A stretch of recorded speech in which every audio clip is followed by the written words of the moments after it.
Hello readers, welcome back to PJL Books. Today I'm starting a brand new series right here on the channel called Off the Shelf.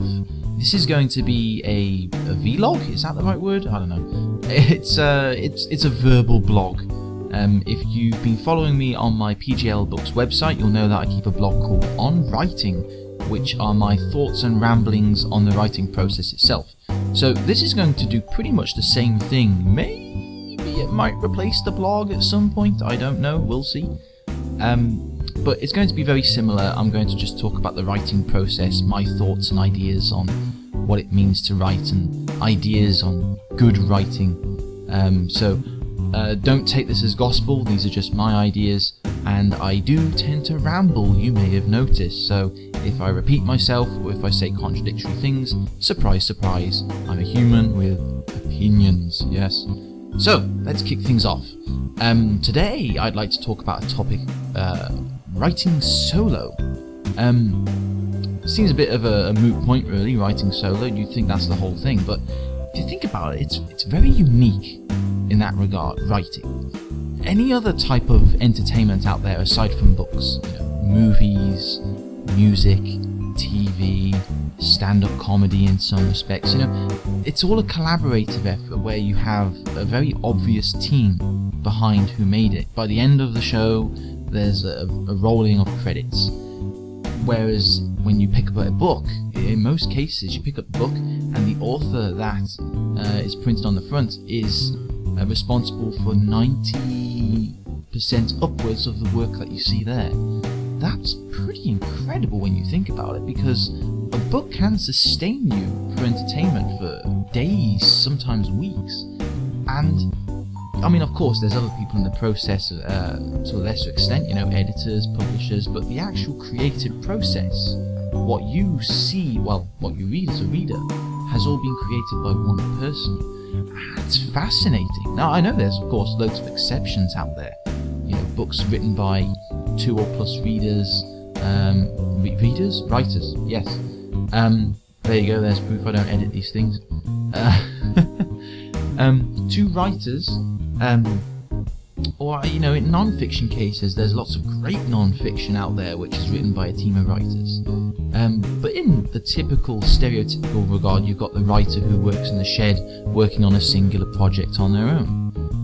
And it got me thinking, there's obvious advantages and disadvantages to that. One of my most appealing aspects of writing, at least to me, is it's like working with no budget or time constraint.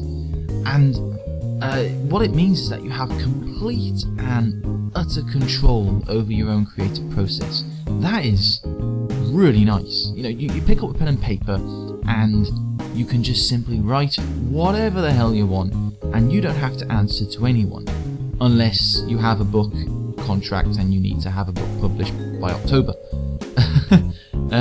But otherwise, there's a purity to that process. You can pretty much decide your own course when it comes to your writing. And also from a practical standpoint, if you're working on your own, it's very convenient. You don't need to rely on other people to turn up and to be present for meetings or to meet up in a cafe and work together on a certain project. You can just do it at your own pace on your own. That's fantastic. Now, the disadvantages. Yeah, well, kind of on the flip side really. If you're working on your own, there's no one to bounce off of, really. And that can mean that ideas can get stale, and that can be a bit of a killer for a sustained novel that stretches over 70, 80, 90, 100,000 words, yeah? So that lack of fresh ideas can be pretty crippling for a writer who is hitting the infamous writer's block. And because you could be working on your own for extended periods, you can, I'll admit, get a little bit lazy, yeah? Because you've got no one to answer to.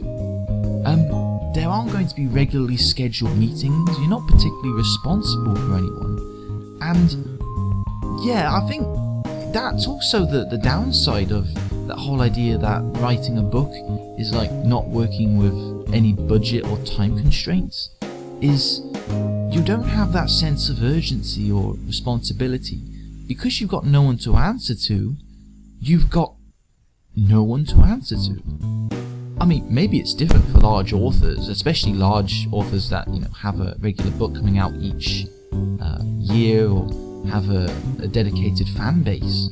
And I don't want to sound like I'm begging here, or well, how can I put it? Fishing for pity. But I'll be honest, at this point that you're listening to this, if I were to stop writing right now, no one would really mind that much, apart from me. So that can be a little bit disheartening, really, where you kind of sit down, you're writing, you're thinking, do you know what? If I didn't do this, it wouldn't matter. I mean, I'm fighting every day and hammering out words tooth and nail, hoping that isn't going to be the case one day. But until that day where I do have a sense of responsibility for my writing, and maybe my writing is going to be what puts money in the bank and food on the table, it's just off my own volition until then. So yeah, that's writing solo, and that pretty much concludes my thoughts on it. There you go, quite quick, quite simple. Hope you enjoyed it. If you like this, let me know. If you didn't like it, let me know. But hopefully we can do more things like this, maybe some more extended thoughts. In the meantime, let me know, what do you think? What are the advantages and disadvantages of writing alone? Have you got any of your own thoughts? And also my main point of the fact that you're not responsible for anyone. I know I've talked about this in my very first On Writing blog about making yourself responsible, but what ideas do you have? What do you do for making yourself push that writing out of you when you have no particular responsibility or no one to answer to? Let me know in the comments below or in the website. Any comment is very welcome. So thanks very much for listening, readers, and see you next time.